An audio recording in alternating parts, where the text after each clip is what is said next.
우리가 교회하면 이렇게 건물을 생각하기 쉽고, 또 교회하면 목사님이나 장로님을 생각하기 쉬운데, 교회는 건물도 아니고 목사님이나 장로님에 국한된 것도 아닙니다.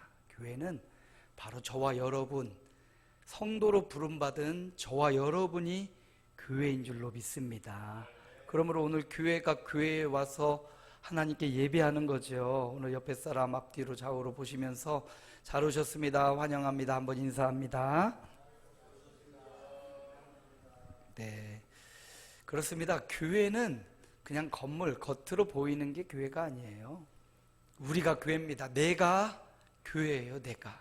그러므로 교회의 분위기, 교회가 은혜롭다, 어떤 그 한 지역이나 한 공동체를 의미하는 게 아니라 나를 말하는 거구나. 그래서 오늘 말씀의 제목이 교회가 은혜롭다라는 것은, 그래서 어떤 교회, 아름다운 교회, 부곡교회, 한길교회, 우리 지역사회에 있는 교회들인데, 그 교회가 은혜롭다라는 이야기라기보다는 이 교회에 함께 공동체를 이루고 있는 저와 여러분, 함께 예배하고 있는 저와 여러분이 은혜롭다는 게 뭔가, 이거를 말하고 싶은 거예요. 그래서 이 말씀이 어떤 교회를 평가하는 게 아니라 나 자신을 돌아볼 수 있는, 나 자신이 과연 은혜로운 사람인가, 내가 은혜로운 하나님으로부터 부르심을 받은 교회인가를 다시 한번 되새겨보자는 거지요. 새해를 맞이하면서 2024년 첫 주일부터 우리는 지금 교회에 대해서 살펴보고 있습니다. 이렇게 우리가 하나님으로부터 세상에서 구별되어 부름받은 무리, 교회가 되었습니다. 이렇게 하나님이 세상에서 우리를 불러주신 첫 번째 목적이 뭐냐? 그것은 하나님을 예배하도록 부르셨다라는 겁니다. 우리가 교육도 중요해요. 백년지대계라고 하죠. 세상에서도 교육은 굉장히 중요시하는, 그 교육을 중시하는 나라마다 지금은 좀 힘들어도 미래가 밝아요. 그래서 교육에 목숨을 걸죠. 우리 부모님들의 세대도 자신들은 참 허리띠를 졸라매면서도 자녀들은 어떻게든 공부시키려고, 가르치려고 교육에 열망이 있었고요. 그 교육의 결과가 오늘 이처럼 우리가 풍요한 나라에 살고 있는 것 아닙니까? 이처럼 교회에도 교육이 그렇게 중요해요. 다음 세대가 중요하고, 전도도 중요하고, 선교, 해외에 가서 안 믿는 사람 예수께 인도하는 것도 중요하고요. 우리들끼리, 교회들끼리 화목하고 사랑하는 것도 너무 중요합니다. 그럼에도 불구하고 이 여러 가지 교회의 존재 목적 중에 첫 번째는 뭐냐? 예배하는 겁니다. 하나님 앞에 우리의 온 마음과 정성을 다하여, 힘을 다하여 하나님을 예배하는 것, 이런 예배의 감격이 우리 2024년 우리 남은 생에 회복되기를 주님의 이름으로 축복합니다. 예배하는 시간에 응답이 있고, 예배하는 시간에 하나님의 임재가 있고, 예배하는 시간에 치료와 회복이 일어납니다. 그러므로 온 마음과 뜻과 정성으로 하나님 앞에 함께 저와 예배하는 이 시간 되시기를 축복합니다. 그리고 교회는 그리스도의 터 위에 세워져 있고요, 신앙 고백으로 세워져 가고 말씀 위에 서 있는 것이 바로 교회예요. 교회의 기준, 모범, 헌법, 나라에도 법이 있지요. 교회에도 법이 있어요. 성도 한 사람 한 사람에게 주어진 하나님의 유일무이한 법은 성경입니다. 하나님의 말씀이 곧 우리의 법이에요. 그래서 그 말씀의 기준에 빗대어서 진리의 길, 생명의 길, 올바른 길, 또 잘못된 것이 무엇인지를 판가름할 수 있는 것, 기준이 성경 말씀 위에 세워졌다. 그 말씀이 우리를요 은혜롭게 합니다. 은혜 받게 합니다. 그 말씀이 닿는 곳에 우리의 마음이 그 말씀을 사모하며 그 말씀을 받을 때 그 말씀이 닿는 곳에 생명과 치료와 회복이 일어납니다. 그래서 은혜를 받았다라는 것은 말씀을 통해 은혜를 받는 거고요, 은혜를 받았다라는 것은 지난 시간 우리가 보았듯이 교회는 뭐 하는 집이다? 기도하는 집이다. 만민을 위하여 기도하고 만민에게 기도하는 사람이란 칭호를 받는 존재들이 바로 교회가 돼야 돼요. 저 사람 정말 머리가 좋아, 저 사람 참 돈을 잘 벌어, 저 사람 참 건강해, 이런 소리 들으라고 우리를 교회로 불러주신 게 아니에요. 하나님 우리를 불러주실 때는 저 사람은 기도하는 목사야, 저분은 기도하는 장로님이야, 저분은 하나님 앞에 기도하는 성도야, 이런 소리 들으시는 저와 여러분 되시기를 축복합니다. 기도하면 하나님이 반드시 응답하신다고 했어요. 반드시 역사하신다고 약속했습니다. 그렇다고 응답만 바라보고 역사만 바라보라는 것 아니에요. 그 기도 응답을 통해서 하나님은 더 우리와 가까워지고 친밀해지길 원하시는 겁니다. 하나님이 우리를 가까이 하고 싶고 함께 교제하고 싶고 함께 나누고 싶고 친밀하게 원하셔요. 그래서 말씀과 기도를 통해 우리가 은혜를 받고, 은혜는 뭐냐? 하나님과 친밀해지는 거예요. 하나님이 주신 어떤 응답만 바라보고 있는 게 아니라 그 응답을 통해서, 기도를 통해, 말씀을 통해서 하나님과 아주 친밀해지는 겁니다. 정말 친밀한 사이는 얼굴만 봐도, 인상만 봐도 아유, 화가 나셨네, 뭔가 심기가 불편하네, 알아지죠. 아내와 30년 이상 같이 살다 보니까 눈치가 잘 봐지더라고요. 전에는 눈치도 안 보고 내 생각대로 내가 옳다고 막 그랬는데 살수록 더 눈치를 보게 돼요. 근데 그게 눈치가 아니라 그게 서로를 알아가는 과정이죠. 서로를 친밀하게 아니까 그 마음을 달래줄 수도 있고 위로할 수도 있고 힘이 되어질 수도 있죠. 마찬가지로 하나님이 우리에게 이런 은혜를 베푸시는 이유가 있다면 하나님과 친밀해지는 걸 원하시는 거예요. 오늘 하나님과 친밀해지는 은혜의 방편 중에 마지막 세 번째가 바로 성찬식입니다. 설교는 귀로 설교를 듣지요. 그런데 성찬은 눈으로 보는 설교다. 보는 설교래요. 그래서 성찬식에 우리가 임해서 떡을 먹고 잔을 먹고 또 이것을 나누는 이 과정이 보는 설교래요. 여러분, 듣는 설교도 은혜 받으시고 보는 유일한 설교 성찬을 통해서도 은혜를 받으시길 축원합니다. 그래서 우리 교회도 성찬식을 해요. 근데 1년에 한두 번 하는 건 너무 적어서 우리는 매달 홀수달 첫째 주일에 성찬을 합니다. 그래서 송구 영신 예배 드릴 때 1월에 첫 시간에 성찬을 했고요, 3월 달에 하고 5월 달, 이렇게 7월 달, 9월 달, 11월 이렇게 홀수 달에 우리는 성찬식을 거행합니다. 그 성찬식을 할 때 보면 우리 장로님들이 다 준비하시고요, 우리 당회가 먼저 저와 우리 장로님들이 떡을 먼저 나눠요. 그리고 잔을 나누고요, 그리고 뜨겁게 손을 붙잡고 교회를 위해서, 성도들을 위해서 주님이 우리에게 주신 그 구원의 감격을 우리도 회복하고 우리 성도들을 회복시켜 달라고 그렇게 같이 손을 모아서 함께 기도합니다. 우리가 예전부터 알았던 사이도 아니고요, 그러나 주님으로 하나 된 가족이기에 서로 환경도 다르고 여러 가지 다르지만 손을 모아서 교회를 위해 기도하고 그 기도한 후에 떡을 나누고 잔을 나누는 것, 이게 바로 우리 교회의 성찬식인데, 그 성찬식은 보는 설교다. 보면서 아이고 목사님이 키가 커졌네, 목사님 뾰루지가 났네, 우리 장로님 왜 이렇게 허리가 우부정해, 이거 보지 말고 은혜를 보시기 바랍니다. 주님을 보시기 바랍니다. 오늘 은혜의 방편이 성경에 보면 세 가지가 나와요. 첫째는 말씀이에요. 말씀. 하나님의 말씀으로 우리가 은혜를 받고 깨달음을 얻는 겁니다. 또 한 가지는 기도예요. 기도. 말씀과 기도. 이 기도 안에는 찬양도 들어가 있고 또 다른 것들이 조금 더 들어가 있는데, 기도를 통해서 하나님의 은혜를 경험하는 겁니다. 그리고 은혜의 마지막 방편은요, 성찬에 있다라고 말합니다. 그래서 성찬식이 그만큼 중요해요. 한국 교회는 요즘 절기 때만 이렇게 성찬을 하는데 그 의미를 되새기기는 조금 부족한 것 같습니다. 그래서 우리는 1년에 6번의 성찬식을 행하는데요, 그 성찬식을 거저 그냥 지나가는 지례 행사로 보지 마시고 의미를 발견하시고 그 의미 가운데서 은혜를 받는 우리 교우들 되시기 바랍니다. 그래서 그 성찬에 대한, 은혜에 대한 이야기를 오늘 본문이 말해주고 있어요. 그래서 교회가 은혜롭다는 것, 한 사람 한 사람 성도가 은혜롭다는 것은 성찬을 대하는 자세에서 드러나게 됩니다. 말씀을 한번 읽어봅시다. 오늘 본문 고린도전서 11장 24절인데 함께 읽습니다. 축사하시고 떼어 이르시되 이것은 너희를 위하는 내 몸이니 이것을 행하여 나를 기념하라 하시고, 하나님이 이것을 행하여 나를 기념하라 말씀하셨어요. 성찬식을 행함으로 나를 기념하라. 여기 기념하라 라는 말은 생각하라, 기억나게 하라, 잊지 말라, 이런 의미예요.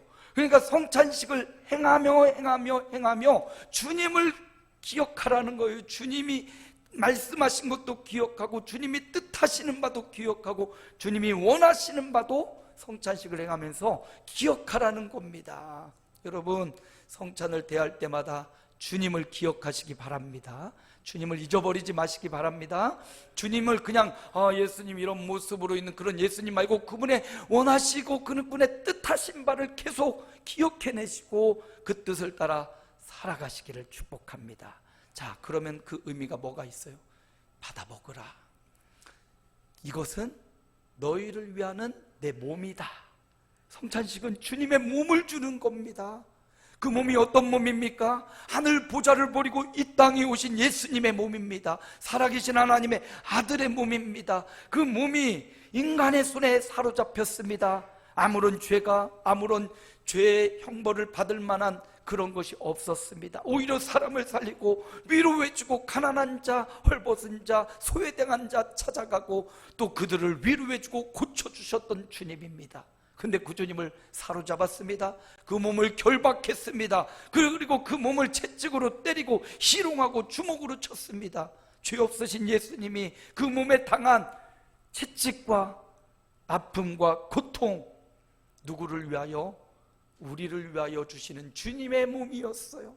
우리를 위해 희생당하신, 고통당하시고 찢김당한 주님의 몸을 저와 여러분에게 주시면서 내 몸이다 말씀하셨어요. 그리고 나를 기억해줘, 나를 잊지 말아라, 나를 기념하라, 이렇게 말씀하시지요. 또 25절도 함께 읽습니다. 19에 또한 그와 같이 읽습니다. 잔을 가지시고 이르시되 이 잔은 내 피로 세운 새 언약이니 이것을 행하여 마실 때마다 나를 기념하라 하셨으니, 성찬은 주님을 기념하고 기억하라고 주신 거예요. 몸을 주시고 피를 주셨습니다. 피는 생명이잖아요. 생명을 주신 겁니다. 하나님이신 그분이 저와 여러분을 위해 생명을 주신 겁니다. 그러니 너희는 내 몸과 내 피를 먹고 마심으로 이제는 나를 잊지 말고, 내가 원하는 삶, 너희가 흑암의 권세에 그냥 묻혀서 어둠 가운데 사는 것, 이거 내가 원하는 바가 아니다. 너희가 그 썩어지는 세상에 붙어서 같이 썩어지는 것, 내가 원하는 바가 아니다. 너희는 세상의 빛이니까, 너희는 세상의 소금이니까 빛처럼 소금처럼 살아야 된다는 주님의 뜻을 기억하라는 겁니다. 주님의 말씀을 기억하라는 거죠. 여러분, 우리에겐 기념일들이 있어요. 살면서 결혼 기념일도 있고, 또 생일도 있고, 또 부모님들의 어떤 기념될 만한 일들도 있지요. 여러분, 이거 잊어버립니까? 잘 잃어버리지가 않지요. 행여나 잊어버렸다가는, 결혼기념일이나 아내의 생일을 잊어버렸다가는 큰 화가 있을지도 몰라요. 진노가 올지도 모르죠. 저는 기억하는 기념일 중에 어머니의 장례식을 잊을 수가 없어요. 어머님의 마지막에 임종의 순간을 또 잊을 수가 없지요. 예, 정말 그 임종의 순간 지켜보며 어머니를 보고 어머니와의 대화의 그 순간을 아무리 잊으려고 해도 잊을 수가 없어요. 그리고 어머니를 그리워하고 또 보고 싶고, 또 어머니와의 그 대화를 영상으로도 남겨가지고 가끔씩 그 영상을 보면서 아직도 젊은 우리 어머니, 아직도 병상에 누워있지만 여전히 저를 보고 계시고 저에게 해주시는 그 마지막의 메시지들을 영상을 보면서 그 어머니를 생각하는 거예요. 그리고 그게 어머니의 임종하시는 그 날이 기념일이 되어서 항상 그 시즌과 계절이 되면 어머니가 더 그리워지고 보고 싶어지는 것을 발견할 수 있어요. 우리 인생에게 이런 기념일들, 아주 축하할 만하고 아주 복된 기념일도 있고 아주 슬프고 괴로운 기념일도 있어요. 근데 그 기념일들을 있는 이유는 그 기념일을 통해서 의미를 다시 한번 살리는 거죠. 어머니를 다시 한번 기억하고 어머니의 뜻이 무엇이었는지, 어머니의 마음이 무엇이었는지를 다시 한번 새기듯이 오늘 주님은 이 성찬을 통하여 너희가 나를 끝까지 잊지 말고 기억해야 돼. 내가 너희를 위해 찢겼던 그 몸, 너희를 위해 흘렸던 그 피를, 그 구원의 감격을, 너희를 살리기 위해, 구원하기 위해 흘렸던 그 헌신을 잊지 마야 돼 하고 성찬을 기념하라 말씀하셨습니다. 교회가 하나님의 부름받은 성도인 한 사람 한 사람, 저와 여러분이 은혜롭다라는 것은 주님을 기억하며 살아가는 거예요. 매 삶의 현장에서 주님을 기억하고 살아가는 것입니다. 자녀를 양육하면서 그 자녀의 사건과 사연 속에서도 주님을 기억하며 주님의 은혜를 간구하는 것입니다. 부모를 모시면서 부모의 삶에 당면한 여러 가지 위기와 위험 가운데서도 주님을 기억하며 주님의 은혜를 부모님을 향하여 빌어주는 것이 바로 은혜로운 삶이다 라는 사실 기억하십시오. 주님을 기억하십시오. 또 주님이 우리를 위해서 몸을 들이고 피를 흘려줬다면 이제 너희도 누군가를 위해서 너희의 몸을, 너희의 생명을 희생할 수 있는 사람이 되라 라는 의미로 받아들여야 되죠. 나는 주님의 은혜를 받았으니까 나만 받고 끝나는 것이 아니라 그 은혜를 또 다른 사람에게 전해줘야 되는데, 오늘 이어지는 말씀 26절에 보니까 이런 말씀이 나옵니다. 함께 읽어봅니다. 너희가 이 떡을 먹으며 이 잔을 마실 때마다 주의 죽으심을 그가 오실 때까지 전하는 것이니라. 주님의 성찬에는 그것을 행하는 이유는 주님을 전하는 거예요. 생명의 주권자 되시는 주님, 우리를 살리려 몸과 피를 주신 그 주님을 전하는 것, 이게 바로 은혜로운 삶을 이어가는 것입니다. 그렇습니다. 교회는 주님을 전하는 공동체입니다. 교회는, 우리 아름다운 교회뿐만 아니라 성도 한 사람 한 사람은 그리스도를 전하는 삶을 살아야 되는 것입니다. 성찬식은 주님을 기억하는 거에 더 나아가 주님을 전하는 삶을 살아가는 겁니다. 왜 주님을 전합니까? 좋으니까. 이 길이 생명이니까, 이 길이 진리이니까. 주님은 말씀하셨어요. 내가 곧 길이다. 하나님을 만나는 유일한 길이다. 내가 곧 생명이다. 영원한 생명을 주시는 생명이다. 내가 곧 진리다.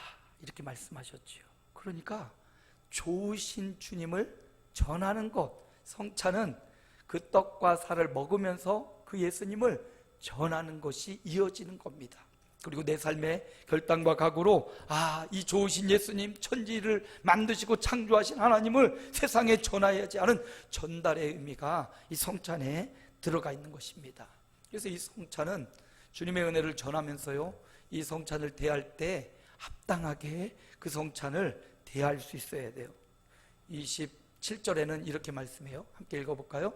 그러므로 누구든지 주의 떡이나 잔을 합당하지 않게 먹고 마시는 자는 주의 몸과 피에 대하여 죄를 짓는 것이니라. 교회를 다녀도 성찬식은 함께 교회 공동체에 앉아 있어도 다 주지 않아요. 세례교인 이상 성찬을 나눕니다.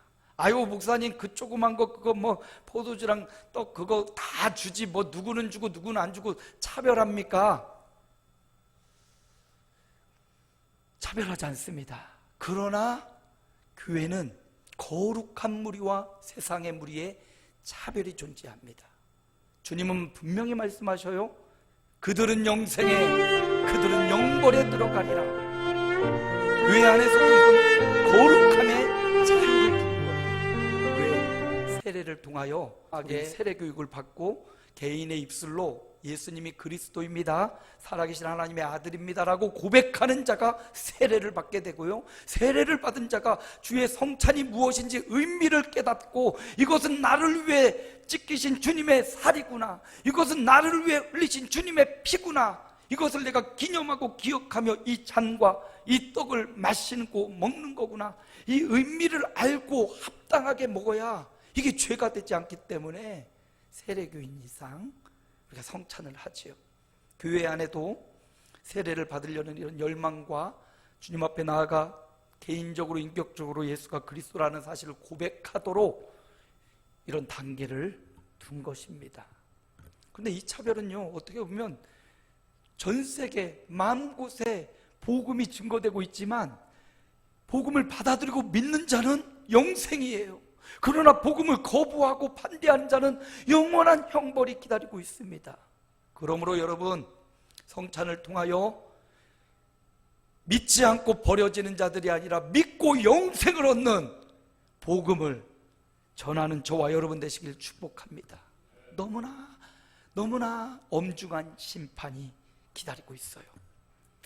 은혜롭다라는 것은 내가 주님을 전하고 있는가, 내가 주님을 묵인하고 침묵하고 있는가, 여기에 은혜로운 사람, 은혜로운 성도, 은혜로운 교회, 여기에 달려 있습니다.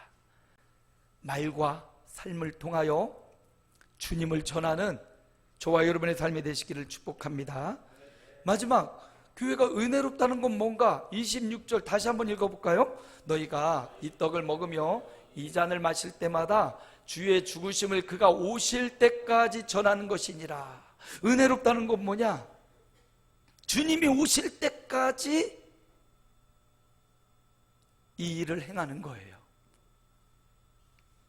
거룩한 일, 성찬의 예식, 주님이 명령하셨습니다. 이것을 행하여 나를 기념하라. 언제까지? 오실 때까지. 주님은 분명히 말씀하셔요. 내가 속히 오리라 말씀하셨고, 주님은 반드시 재림을 약속해 놓으셨습니다. 그러므로 주님이 오실 때까지 성찬을 행하며 주님이 오실 때까지 거룩함을 잊지 않고 주님이 오실 때까지 믿음의 생활을 살아가는 것입니다. 구원은 일순간 단번에 예수 믿음으로 얻어지는 거라면, 성화는 일생에 거쳐서 인내하며 끝까지 달려가는 것, 이게 바로 인내이고 성화입니다. 주님 말씀하셔요. 주님 오실 때까지 이것을 행하라고요. 성찬을 행하라는 말이기도 하고요, 믿음의 삶을 살아가는 말입니다. 하나님을 신뢰하는 삶을 살아가는 말이에요. 변치 않고 그 길을 걸어가라는 말이기도 합니다. 그러므로 저와 여러분이 주님이 오실 때까지 잘 기다리는 성도가 돼야 됩니다. 열처녀의 비유에서도 신랑 오심을 기다리고 기름을 준비한 5처녀가 있고, 그거 준비하지 않은 5처녀도 있어요. 슬피 울며 이를 가는 5처녀가 있고, 주인의 잔치에 동참한 5처녀가 있어요. 어떻게 해서요? 준비하고 기다렸기 때문에. 주님의 오실 날을 준비하며 기다리는 삶. 말씀도 제가 준비하고 말씀을 전하잖아요. 우리 찬양팀이요, 그냥 한 번에 하는 것 같죠? 그렇지 않아요. 주중에 계속 메시지 카톡을 받고, 저도 잘 모르는 특성들이 굉장히 많이 올라오는데 그거 연습하기 위해서 부담 없이 준비해요. 준비하고 드려지는 예배, 찬양, 경배 위해서 많이 기도해 주십시오. 이 준비를 위해 저들에게 들어가는 어떤 찬양의 컨택도 해야 되고, 이것도 음률도 맞춰야 되고, 또 가사도 이렇게 흘러가야 되고, 메시지도 맞아야 되고, 이거 준비하는 우리 청년, 우리 최진우 형제도 있고, 이것부터 악기로, 건반으로, 또 드럼으로 찬양팀 하는 게 참 쉽지 않아요. 이렇게 해주는 오전 11시 찬양 예배팀, 또 오후에도 이것을 위해서 또 한 주간 준비하며 기도하고 컨택하고 준비하는 이 찬양팀들도 다 준비해서 하나님 앞에 드리잖아요. 준비해서 드려지는 곳에 하나님의 은혜가 임해요. 사모하는 마음으로 드려지는 예배에 하나님의 임재가 있는 것처럼, 오늘 하루 주님을 기다리고, 내일도 또 주님을 기다리고, 준비하며 주님 오심을 기다리는 성도들에게 하나님의 은혜가 흘러가는 겁니다. 주님 오실 것을 생각하지 않고 살아가는 것, 그건 은혜가 없는 거예요. 교회가 은혜롭다는 것은, 성도 한 사람 한 사람이 은혜롭다는 것은 주님이 재림하실 날을 기다리며 준비하는 삶이 은혜로운 삶을 살아가는 겁니다. 그래서 요한계시록 기자는 이렇게 말합니다. 함께 읽어볼까요? 이것들을 증언하신 이가 이르시되 내가 진실로 속히 오리라 하시거늘 아멘. 주 예수여 오시옵소서. 주님의 오심을 사도 요한이 이렇게 소망하고 바라보고 있습니다. 아마 밤무섬에 유배되었던 그 고통의 세월, 제자들 중에 가장 오래 장수하며 그 생애를 하나님 앞에 영광을 돌리고 주님을 증언하고 살았던 사도 요한이 말하기를 아멘. 주 예수여 오시옵소서라고 고백하고 있어요. 잘 준비된 사람일수록, 주님을 기다리면 주님의 재림을 준비하는 사람일수록 주님을 오시옵소서라고 고백할 수 있어요. 그러나 준비되지 않은 사람은 그렇게 말하지 않겠죠. 주님, 내가 좀 성공 좀 해봐야 되지 않겠습니까? 주님, 내가 좀 돈 좀 벌어봐야 되지 않겠습니까? 내가 건강한 가정을 좀 세워봐야 되지 않겠습니까? 내가 좀 명예를 얻어봐야 되지 않겠습니까? 내가 사람들로부터 인정받는 성공한 사람이 돼야 되지 않겠습니까? 주님 좀 기다려 주십시오. 아멘입니까? 그게 아니죠. 주여, 준비된 마음과 심령으로 주님의 다시 오심을 기다리며 지금 이 순간 주님 아멘. 주 예수여 어서 오시옵소서. 이 세상에 있는 모든 영광과 권세, 마른 풀과 같고 꽃과 같이 시들어 없어질 것입니다. 그러나 주님이 주시는 영광과 존귀는 영원히 쇠하지 않는 것이기에 아멘. 주 예수여 오시옵소서 라는 고백이 저와 여러분의 고백이 될 수 있도록 주님을 기다리는 삶, 정산의 날을 정해놓으시고 내가 반드시 속히 가리라 말씀하신 주님, 그 주님을 기다리는 삶, 거기에 은혜가 흘러가는 것입니다. 말씀을 마무리합니다. 교회가 은혜롭다는 것, 어떤 한 교회, 지정학적 위치에 있는 교회를 의미하기도 하지만 이 말은 저의 이야기고 여러분의 이야기예요. 성도 한 사람 한 사람이 모여 교회가 되었습니다. 우리가 은혜로운 사람, 은혜롭다라는 것은 아우 그 교회 갔더니 분위기가 딱딱해, 그 교회는 냉랭해, 이게 아니라요, 나를 보는 거예요. 내가 어떠해야 은혜로운 사람, 은혜로운 성도, 은혜로운 교회가 될 것인가. 오늘 말씀은 우리에게 은혜로운 삶에 대해서 말씀과 기도에 이어 성찬을 통해서 은혜로운 삶을 가르쳐주고 있어요. 교회가 은혜롭다라는 것은 첫째, 주님을 기념하는 삶이 될 때 은혜로운 삶을 살아가는 겁니다. 어머니의 기일을 잊지 않는 마음처럼, 결혼기념일, 생일을 잊지 않는 것처럼 주님이 우리를 위해 생명을 바치신 그 구원의 감격을 잊지 않고 주님을 잊지 않는 것, 주님의 뜻을 잃어버리지 않는 것, 그게 바로 은혜로운 삶을 살아가는 거고요. 또 은혜롭다라는 것은 주님을 전하는 삶, 좋으신 주님, 참 좋으신 나의 하나님, 우리 주님을 세상 가운데, 내 삶 가운데 만나는 영역에서 전하며 살아가는 삶이 은혜로운 삶이에요. 전도는 다른 사람을 위해 살리기 위해 하는 것 같지만 전도는 결국 내 영혼이 사는 비결이 있더라고요. 장애를 입고 살아가는 사람을 돕는 그 보호사들의 말이 참 힘들겠어요 하는데, 그 일을 하면서 자기가 은혜를 받는데요, 자기를 살리는 일이 된대요. 마찬가지로 주님을 전하는 것은 저 사람을 구원하기 위한 이기보다 내 영혼이 사는 길이기에 좋으신 주님을 전하며 살아가는 게 은혜로운 삶이다. 마지막, 주님을 기다리는 삶이, 우리 주님, 다시 오신 주님, 그 주님을 기다리며 살아가는 삶이 은혜로운 삶이다. 성찬을 통해 우리에게 주시는 교훈입니다. 이런 은혜로운 삶이 저와 여러분에게 지속되기를 주 예수님의 이름으로 축복합니다.